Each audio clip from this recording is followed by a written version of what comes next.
Generations passed in Egypt, and the descendants of Israel, once welcomed in the land of Goshen, found themselves bound under the weight of Pharaoh's rule. Fearful of their growing numbers, the Egyptian ruler decreed a cruel edict.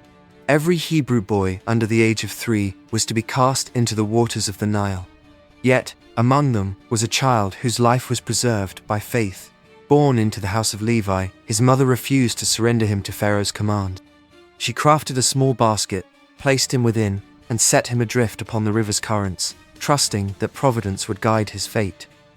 It was near the royal bathing grounds that the Egyptian queen noticed the floating vessel and ordered her maids to retrieve it. Inside lay a small, helpless infant. Moved with compassion, she embraced him as her own and named him Moses. Seeking a nurse for the child, she unknowingly summoned his own mother, ensuring that the boy would be raised with the wisdom of his heritage. Years passed, and Moses was trained in the ways of the Egyptian court. He became strong, skilled in knowledge, yet burdened with the suffering of his people. One fateful day, witnessing an Egyptian beating a Hebrew laborer, he intervened with force, striking the taskmaster down. Fearful of retribution, he fled into the wilderness. The journey carried him to a distant land, where he encountered a group of women drawing water at a well. One among them, Zipporah, led him to her home, where her father, Jethro, a priest, welcomed Moses' kin and gave him his daughter in marriage. Moses lived as a shepherd. One day, as he guided his sheep, he saw an unusual sight, a bush ablaze with fire, yet unconsumed by the flames. As he approached, a voice called out, "Remove your sandals, for this is holy ground." It was the voice of God. Trembling, Moses listened as the divine presence revealed his mission to lead the enslaved people of Israel out of Egypt. To assure him of his calling, God granted signs. A staff turned into a serpent, a hand afflicted and then restored, signs that would prove his authority before Pharaoh. Though reluctant, Moses set out on the path laid before him, accompanied by his wife and son. On his journey, an angel of the Lord appeared, reminding him of the covenant that must be upheld. His son was circumcised, a sign of his people's devotion to God. Upon his arrival in Egypt, Moses reunited with his family. Still uncertain of his ability to confront Pharaoh, he was granted a spokesman, his brother Aaron, who would serve as his voice. Together, they gathered the elders of Israel and showed them the signs of God's power, preparing the people for their long-awaited deliverance. Standing before Pharaoh, Moses declared, "Let my people go, that they may serve their God in the wilderness." But Pharaoh's heart was hardened, unwilling to release his labor force. Pharaoh increased the burden of work on the Hebrews and harshened the punishment. To demonstrate God's authority, Moses cast his staff to the ground, and it became a serpent. Pharaoh's magicians also did the same, yet Moses' serpent devoured theirs. Still, Pharaoh remained unconvinced. At God's command, Moses struck the waters of the Nile with his staff, and the river turned to blood. The plague spread to streams, ponds, and even stored water, yet Pharaoh remained unmoved. When Moses stretched his staff over Egypt's waters, frogs swarmed the land. Pharaoh begged Moses to remove them, but he hardened his heart once more. Moses struck the dust of the earth, and it transformed into gnats, covering Egypt. Next, Moses stretched out his staff, and swarms of flies overwhelmed Egypt. Yet in Goshen, where the Israelites lived, there were none.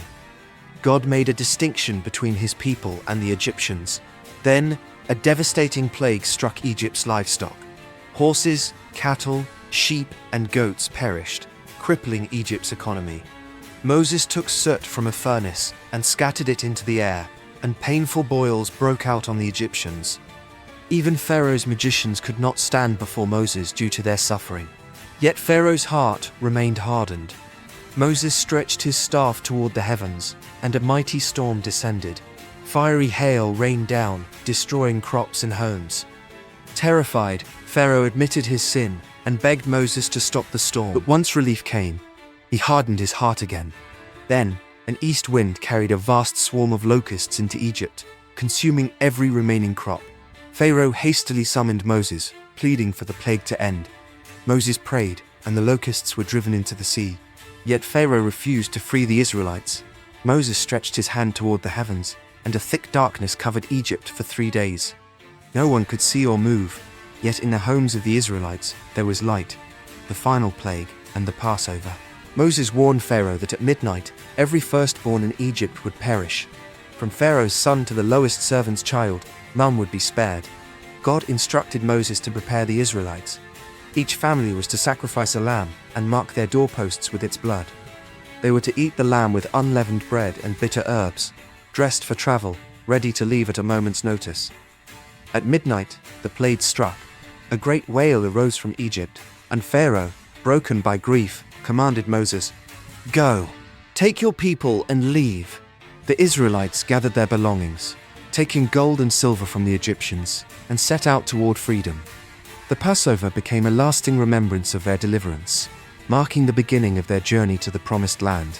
God demonstrated to the Egyptians that their idols and spirits could not stand before him. He swallowed their protector, the snake, and struck the very resources they worshipped, the Nile, animals, and the stars.